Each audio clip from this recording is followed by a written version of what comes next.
말씀 함께 읽겠습니다. 창세기 31장 1절부터 13절 말씀. 구약성경 46쪽입니다. 창세기 31장 1절에서 13절 말씀 다 같이 읽겠습니다. 야곱이 라반의 아들들이 하는 말을 들은즉 야곱이 우리 아버지의 소유를 다 빼앗고 우리 아버지의 소유로 말미암아 이 모든 재물을 모았다 하는지라. 야곱이 라반의 안색을 본즉 자기에게 대하여 전과 같지 아니하더라. 여호와께서 야곱에게 이르시되 내 조상의 땅 내 족속에게로 돌아가라. 내가 너와 함께 있으리라 하신지라. 야곱이 사람을 보내어 라헬과 레아를 자기 양떼가 있는 들로 불러다가 그들에게 이르되 내가 그대들의 아버지의 안색을 본즉 내게 대하여 전과 같지 아니하도다. 그러할지라도 내 아버지의 하나님은 나와 함께 계셨느니라. 그대들도 알거니와 내가 힘을 다하여 그대들의 아버지를 섬겼거늘 그대들의 아버지가 나를 속여 품삯을 10번이나 변경하였느니라. 그러나 하나님이 그를 막으사 나를 해치지 못하게 하셨으며 그가 이르기를 점 있는 것이 내 삭시 되리라 하면 온 양떼가 낳은 것이 점 있는 것이요 또 얼룩무늬 있는 것이 내 삭시 되리라 하면 온 양떼가 낳은 것이 얼룩무늬 있는 것이니 하나님이 이같이 그대들의 아버지의 가축을 빼앗아 내게 주셨느니라. 그 양떼가 새끼 뵐 때에 내가 꿈에 눈을 들어보니 양떼를 탄 순양은 다 얼룩무늬 있는 것과 점 있는 것과 아롱진 것이었더라. 꿈에 하나님의 사자가 내게 말씀하시기를 야곱아 하기로 내가 대답하기를 여기 있나이다 하매 이르시되 내 눈을 들어보라. 양떼를 탄 순양은 다 얼룩무늬 있는 것, 점 있는 것과 아롱진 것이니라. 라반이 내게 행한 모든 것을 내가 보았노라. 나는 베델의 하나님이라. 내가 거기서 기둥에 기름을 붓고 거기서 내게 서원하였으니 지금 일어나 이곳을 떠나서 내 출생지로 돌아가라 하셨느니라. 아멘. 야곱과 라반이 야곱의 품삯의 계약을 맺었습니다. 품삯을 양떼들 중에 야곱이 돌보는 양떼들 중에 점 있는 것, 얼룩진 것, 검은 양 이런 것과 염소떼 중에 얼룩무늬 있는 것 그리고 점 있는 염소 이런 것들을 야곱의 소유로 하기로 품삯으로 하기로 계약을 맺었습니다. 그 후에 이제 야곱은 이 야곱의 소유가 점점 불어납니다. 야곱의 소유가 계속 불어나니까 라반의 아들들의 태도가 달라집니다. 1절 2절에 보시면 1절에 보면 라반의 아들들이 막 투덜거리면서 이야기를 하죠. 우리 아버지 소유를 야곱이 다 빼앗아 간다 그러는 거죠. 그리고 야곱이 이렇게 느끼기에도 외삼촌 라반의 안색이 이전과 달라졌다는 걸 계속 느낍니다. 그러면서 그 무렵에 그때 야곱에게 하나님의 말씀이 임합니다. 어떤 말씀이냐면 내 조상의 땅으로 돌아가라. 내 조상의 땅, 내 족속에게로 너는 돌아가라. 야곱에게 하나님의 말씀이 임하게 됩니다. 오늘 우리 말씀 통해서요. 우리의 삶에 우리의 마음에 같이 비추어 보며 말씀으로 함께해 가기를 원합니다. 먼저 말씀 가운데서 우리가 좀 기억할 것 하나는 사람은 변한다라는 겁니다. 사람은 변합니다. 오늘 계속 나타나는 게 라반의 안색이 변했더라. 야곱이 느끼는 이 외삼촌의 안색이 달라지고 변하는 걸 보게 됩니다. 안색이라는 건 그냥 말 그대로 낯빛만이 아니라 태도가 달라지는 거죠. 입장도 달라지고 태도도 달라지고 대하는 모습들이 달라집니다. 사람은 변합니다. 사람의 마음도 변하고요. 사람의 입장이나 위치나 또 관계 안에서 우리가 느끼고 누려가는 서로의 모습들이 달라지곤 합니다. 사람의 마음, 사람의 태도, 사람의 입장이 한결같기가 참 어려운 걸 보게 됩니다. 시편에 보면 다윗도 굉장히 많은 경우 이러한 부분들 때문에 힘들고 어려워하면서 이렇게 고백한 시편들을 보게 됩니다. 시편 55편에 보면 그렇게 말합니다. 나를 책망하는 자, 나를 공격하는 자가 차라리 원수였더라면 내가 참았겠다, 견딜 수 있겠다, 이렇게 고백합니다. 그러면서 그 뒤에 이어지는 내용은 그렇게 내게 상하게 하고 깨는 너희가 바로 나의 동료다, 나의 친구다, 특히나 나의 가까운 친우다, 가까운 것이다 라고 말합니다.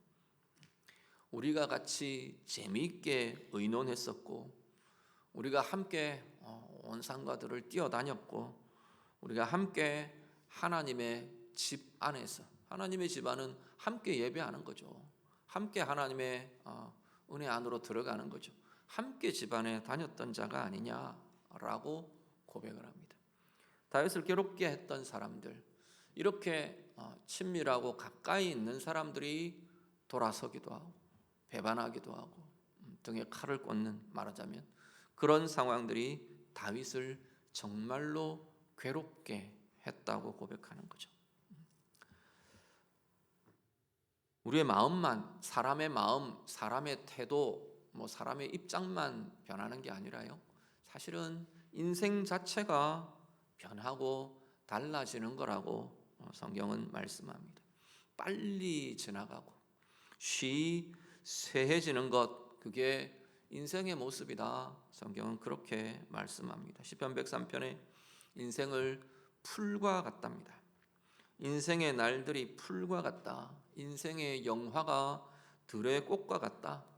쉽게 말라버리고 쉽게 시들어버리고 그런 이야기죠. 금방 화려하게 핀 것 같은데 금방 시들어버리고, 무성하게 번성한 것 같은데 어느 순간 말라버리고 사라져버리고, 우리의 인생의 모습이 그런 것과 같다 말합니다.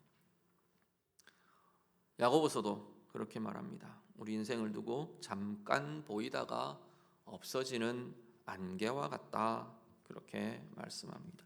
특히 사람들의 입장이나 사람들의 태도나 마음이 변하는, 관계에서 변하게 되는 중요한 이유 중에 하나가 오늘 본문에 보면 이익 때문에 나타납니다. 오늘 본문에 라반과 라반의 아들들 얼굴이 변하는 이유가, 가장 주된 이유가 이익 때문인 거죠. 1절에 보면 라반의 아들들이 그렇게 이야기합니다. 우리 아버지의 소유를 야곱이 다 빼앗아 갔다. 야곱의 소유가 점점 늘어나는 걸 보면서 아버지 걸 빼앗았다, 이렇게 규정을 하는 거죠. 분명히 정당한 약속이었고, 그 약속에 하나님이 은혜 주시고 하나님이 부욕해 하셨음에도 불구하고, 그 사이에 아무런 불의도 없고 아무런 문제도 없었음에도 불구하고 이들은 그렇게 생각하는 겁니다. 아버지 걸 빼앗아 갔다, 내 걸 빼앗겼다, 지금 이렇게 생각하고 있는 거죠. 그러면서 입장이 달라집니다. 태도도 달라집니다. 사람들은 굉장히 많이 이 이익과 손해 앞에서 많이 달라지는 걸 보게 됩니다. 이 이익과 손해라는 건 단지 물질적인 이익과 손해만을 이야기하지 않습니다. 물질적 이익, 손해 물론이고요. 또 다른 한편에는 감정적으로도 이익과 손해가 있습니다. 인정과 칭찬과 돌아오는 반응과 어떤 주어지는 결과와 이런 것들에 대한 이익, 손해, 사실은 다 포함이 되는 거죠. 이것들 앞에서 우리 서로는 자꾸만 바뀌어지거나 변해가는 모습들을 보게도 되는 거죠. 오늘 우리 자신의 모습을 좀 비추어 보시면 좋겠습니다. 두 가지로, 상반되는 두 가지 입장으로 같이 좀 비추어 보시죠. 한 가지는 뭐냐면, 나의 마음이나 나의 태도가 누구에 대해서, 또 어떤 것들에 대해서 한결같지 않고 바뀌거나 변질되거나 그렇게 되고 있는 건 없는가? 우리가 한번 좀 돌아보시면 좋겠습니다.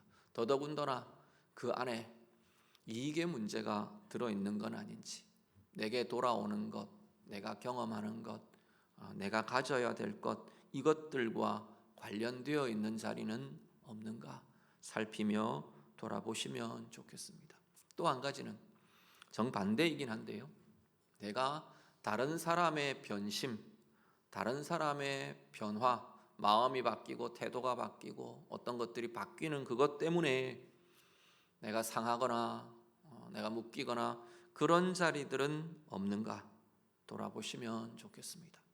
그러면서 우리가 좀 기억할 게 뭐냐 하면, 우리 인생 자체가 정말 쇠하고 빨리 지나가고 바뀌고 변화되어가는 그 모습이 우리 인생의 모습이라는 걸, 인생의 한계요, 인생의 연약함임을 우리가 같이 좀 기억하실 수 있기를 바랍니다.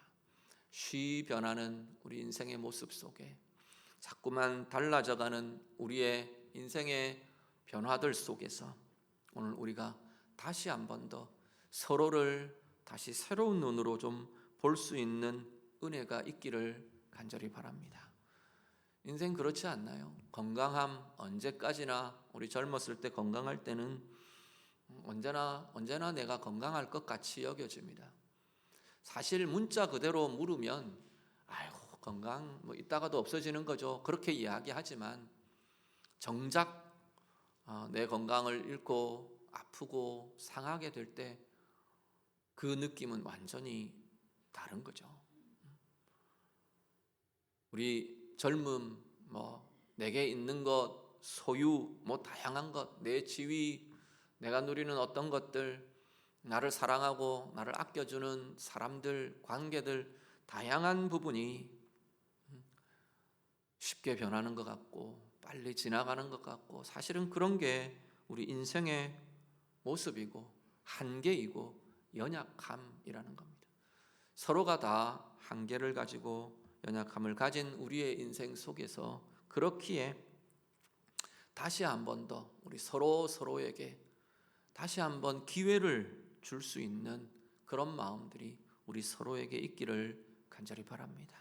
좀 더 넓은 마음으로요, 좀 더 여유로운 마음으로요, 서로를 대해줄 수 있고 서로를 품어줄 수 있는 힘이 오늘 우리 가운데 날마다 새롭게 부어지고 나타나게 되기를 우리 주님 이름으로 축복합니다. 더 나아가서요, 우리 인생은 그렇게 쉽게 달라지고 쉽게 변하는데 변하지 않는 게 있답니다. 하나님이야말로 인생과 달리 하나님은 변함이 없으신 분이라 성경은 말씀합니다.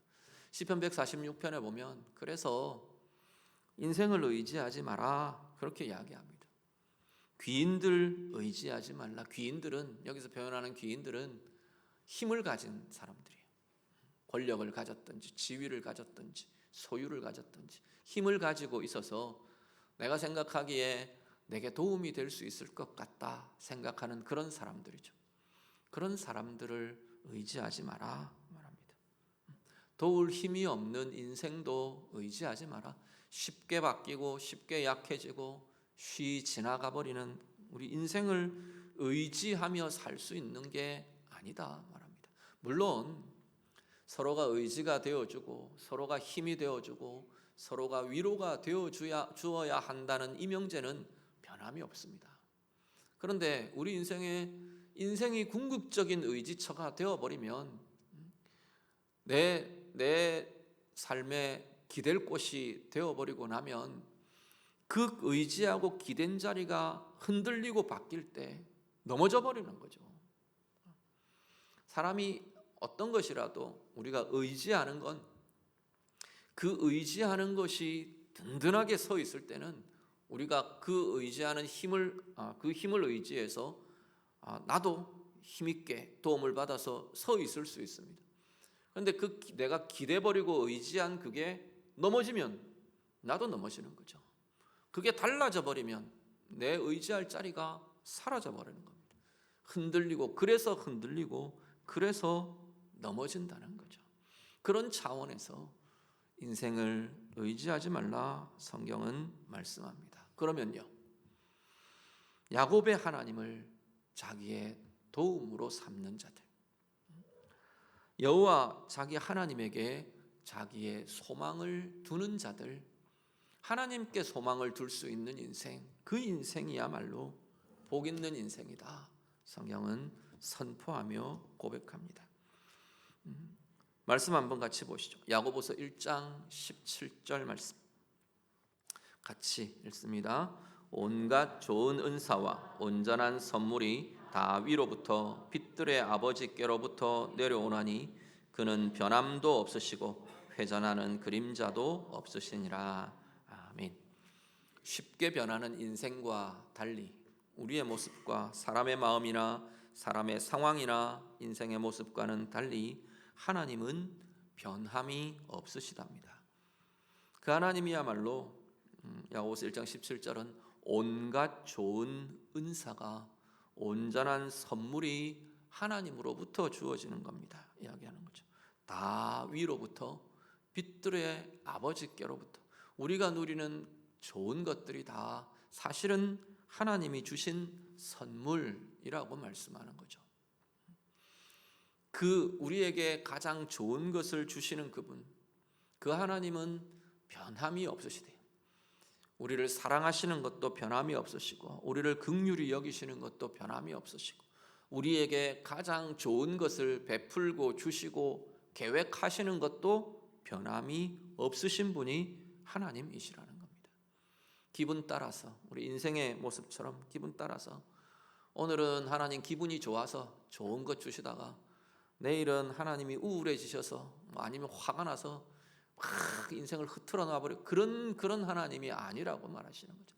하나님 당신의 속성상 하나님은 변함이 없으신 분이랍니다. 그 변함 없으신 그 하나님을 바라보는 삶이 되실 수 있기를 간절히 바랍니다. 그 하나님 의지하는 것이 우리의 힘이 되는 우리의 인생이 될 수 있기를 간절히 바랍니다. 한 구절을 더 보시죠. 이사야 40장 6절에서 8절 같이 읽습니다. 말하는 자의 소리여 이르되 외치라. 대답하되 내가 무엇이라 외치리까 하니 이르되 모든 육체는 풀이요 그의 모든 아름다움은 들의 꽃과 같으니 풀은 마르고 꽃이 시들면 여호와의 기운이 그 위에 불미라. 이 백성은 실로 풀이로다. 풀은 마르고 꽃은 시드나 우리 하나님의 말씀은 영원히 서리라 하라. 아멘. 여기도 인생을 풀에 비유합니다. 꽃에 비유를 합니다. 무성하다가 어느 순간 말라버린다는 거죠. 화려하게 피었다가 어느 순간 시들어 버린다는 이야기죠. 우리 인생의 모습이 그런 것과 같다 말씀하는 거죠. 쉬 변한다라는 겁니다. 그런데 변하지 않는 게 있는데 하나님의 말씀은 영원하다. 영원히 설 거다. 영원히 서리라 말씀합니다.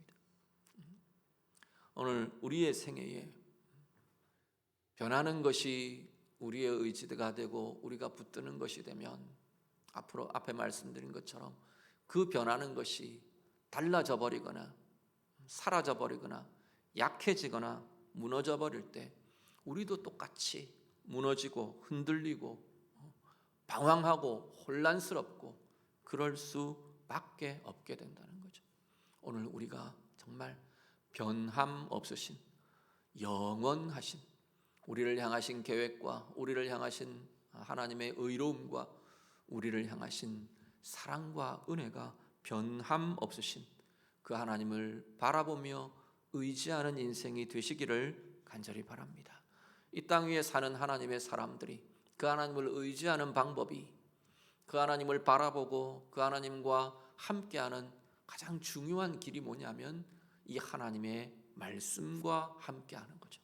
말씀을 통해 하나님을 의지하고 말씀을 통해 하나님을 붙잡고 말씀을 통해 하나님과 연합하고 연결되고 그것이 이 땅에 살아가는 하나님의 사람들의 소중한 통로요 과정인 걸 보게 됩니다. 참 다행이고 감사한 것은 그 말씀 자체가 영원하답니다. 변함이 없답니다. 그 말씀 안에 두신 생명이 변함없고 하나님께서 그 말씀 안에 두신 하나님의 평강이, 하나님의 사랑과 능력이 변함이 없다고 말하시는 거죠. 오늘 우리의 삶이 이 영원한 하나님의 말씀 붙들며 그 힘이 있을 때 변치 않는 하나님을 바라보고 하나님의 말씀을 붙들고 하나님을 의지하는 그 힘이 우리에게 있으면 변하는 인생을 보면서도 우리가 앞에 말씀드린 것처럼 여유를 가질 수 있게 된다는 겁니다.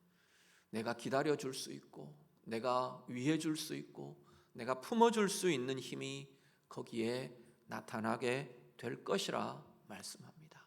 예배하시는 성도님들, 오늘 우리의 삶이 변함없는 하나님을 바라보며 하나님을 의지하며 영원한 하나님의 말씀을 붙들며 힘있게 오늘도 나아가시는 우리 모두의 삶이 다 되시기를 우리 주님 이름으로 축복합니다. 이런 변하는 외삼촌, 변하는 라반, 그것과 더불어 야곱의 상황도 바뀌어져 버리는 거죠. 불안해지고 불안정해지는 거죠. 어느 순간 변심해서 뭐 어떻게 할지도 알 수 없는 상황이 자꾸만 위협적으로 다가옵니다. 그런 상황 가운데서 하나님의 말씀이 야곱에게 임합니다. 3절에 그 하나님의 말씀이 임하는 모습이 나오고요. 내 조상의 땅 내 족속에게로 돌아가라 하나님 말씀하십니다. 13절은 그 뒤에 이제 라헬과 레아와 라헬을 불러가지고 자기가 관리하고 양떼를 관리하고 있는 들로 레아와 라헬을 나오라 해서 거기서 이 이야기들을 들려주는 겁니다. 당신들 아버지가 내게 이렇게 했지 않냐 이러면서 이제 쭉 이야기를 해주는 거죠. 그러면서 하나님이 내게 이렇게 말씀하셨다. 지금 그 이야기를 들려주고 있는 장면이 뒷부분의 내용들입니다. 13절을 한번 같이 보시죠. 13절 말씀 같이 읽습니다. 나는 베델의 하나님이라 내가 거기서 기둥에 기름을 붓고 거기서 내게 서원하였으니 지금 일어나 이곳을 떠나서 내 출생지로 돌아가라 하셨느니라. 아멘. 하나님은 말씀하시는 하나님이 자신을 야곱에게 나는 베델의 하나님이다 이렇게 소개를 합니다. 앞에 쭉 이어지던 하나님 자신의 소개와 좀 다릅니다. 보통 앞의 내용들은 어떻게 소개하셨냐면 아브라함의 하나님, 이삭의 하나님, 내 아버지의 하나님이, 내 선조의 하나님이 나다. 그렇게 하나님이 나타나셨거든요. 보통 내가 아브라함의 하나님이다. 내가 네 아버지 이삭의 하나님이다. 그렇게 보통 소개를 하셨는데 이제 오늘 이 상황에서 하나님은 자신을 내가 베델의 하나님이다 라고 소개를 하십니다. 베델의 하나님으로 야곱에게 임하십니다. 더 이상 야곱에게 할아버지의 하나님도 아니고 아버지의 하나님도 아닌 거죠. 이제는 야곱 자신의 하나님이신 거죠. 베델은 어떤 곳이었습니까? 하나님이 야곱을 친히 만나 주셨던 곳입니다. 야곱에게 하늘이 열리며 야곱이 땅에서 열린 하늘을 대하던 자리가 베델이었던 거죠. 오늘 우리들이요, 우리의 삶의 걸음걸음 나의 하나님 앞에서 나의 하나님을 대하며 살아가는 귀한 은혜가 있으시기를 간절히 바랍니다. 우리 아버지가 믿음이 좋아서 내 아버지의 하나님 아니고요, 내 어머니가 기도를 많이 하시기에 내 어머니의 하나님, 아버지의 하나님, 어머니의 하나님, 누구의 하나님, 그렇게 믿는 신앙은 결국 한계에 부딪힙니다. 한계를 가질 수밖에 없습니다. 오늘 우리의 삶이 정말 나를 부르시는 하나님, 나를 사랑하시는 하나님, 나를 쓰시는 하나님, 나와 함께 하시는 하나님, 바로 오늘 나의 하나님으로, 나의 베델의 하나님으로 만나며 함께하며 고백하며 그렇게 살아내는 우리의 신앙, 우리의 삶이 될 수 있기를 우리 주님 이름으로 축복합니다. 그 하나님이 야곱에게 말씀하십니다. 내 조상의 땅으로 돌아가라. 내 족속에게로 돌아가라. 내 출생지로 돌아가라. 같은 내용인데 다른 표현을 3번을 씁니다.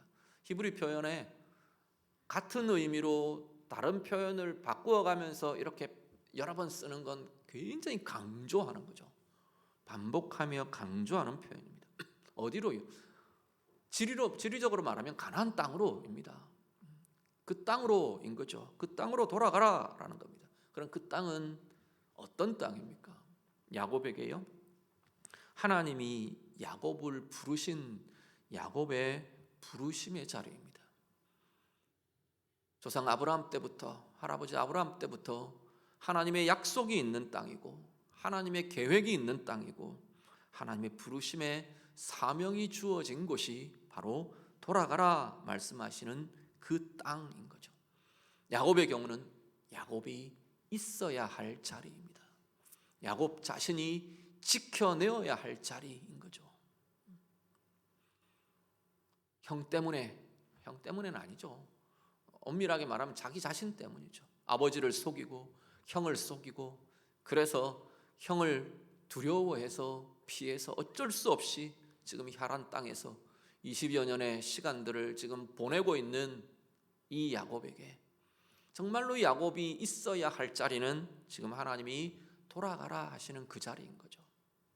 야곱이 살아내어야 할 삶의 모습은 바로 그 땅의 삶이라고 말하시는 겁니다. 그러면서 3절 약속합니다. 그 길에 그 삶에 내가 너와 함께 있겠다 하나님께서 말씀하십니다.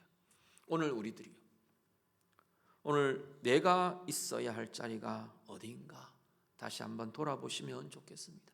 단지 이건 장소의 이야기만은 아니겠죠. 공간의 이야기만은 아닌 거죠. 내 삶이 어떠해야 하는가, 내 삶은 어떤 삶으로 살아야 하는가의 모습이 오늘 말씀으로 선포되고 있는 겁니다. 내가 서야 할 자리, 내가 지켜야 할 자리, 내가 있어야 할 자리 어떤 곳일까요? 하나님 앞에서 정말 하나님 부르심 앞에 서는 우리의 삶이 될 수 있기를 간절히 바랍니다. 우리의 삶의 상황마다, 삶의 순간마다 하나님 주신, 나를 부르시고 나를 세우신, 나를 향하신 하나님의 계획과 하나님의 사명의 삶으로 살아내는 우리의 삶이 되시기를 간절히 바랍니다. 부모로서 살아가시나요? 그 부모로서의 사는 자리가 하나님이 부르신 부르심의 자리가 될 수 있기를 바랍니다. 자녀를 맡겨주신, 자녀를 의탁해 주신 하나님의 부르심, 하나님의 사명으로 우리의 자녀들을 세우는 부모님들이 되시기를 간절히 바랍니다. 학생의 자리에 있나요? 나를 부르신 부르심이 무엇인지, 무엇을 준비해가는 시간들인지 하나님 앞에서 분별이 있고 보는 것이 있고 체험이 있는 우리의 삶들이 되시기를 바랍니다. 일터에서, 내게 주신 일터에서, 내게 주신 직장에서, 내게 주신 가정에서, 내게 주신 관계와 위치와 삶의 자리에서 하나님이 세우신, 나를 향하신 하나님의 가장 아름답고 선하신 계획이 무엇인지, 나를 부르신 하나님의 부르심이 어떤 것인지, 이 관계 속에 나를 향한 부르심은 무엇인지, 이 역할 속에 나를 향한 하나님의 부르심은 무엇인지, 이 삶의 자리에 나를 향하신 하나님의 계획은 무엇인지, 그 고민을 가지고, 그 기도를 가지고, 그 열심을 가지고 살아내는 그 삶에 하나님의 약속이 있습니다. 내가 너와 함께 하겠다. 아무 생각 없이 살아도 하나님의 자녀들, 하나님의 백성들 하나님이 함께 해 주시겠죠. 그렇지만 우리의 삶을 사명의 삶으로 살아가는, 하나님 부르심 앞에서 살아가는 삶으로 사는 그들은 정말 하나님의 함께 하심을 아름답고 부요하게 크고 깊게 경험하며 사는 자리가 될 것입니다. 오늘 예배하시는 성도님들, 오늘 우리의 삶이 내가 있어야 할 자리, 내가 서야 할 곳, 내가 지켜야 할 자리, 하나님의 부르심의 그 자리, 사명의 그 자리들을 하나님과 함께함으로 힘있게 은혜로 능력으로 가장 아름다운 인생으로 살아내시며 세워가시는 귀한 모든 하나님의 자녀들 다 되시기를 우리 주님의 이름으로 축복합니다. 같이 기도하겠습니다.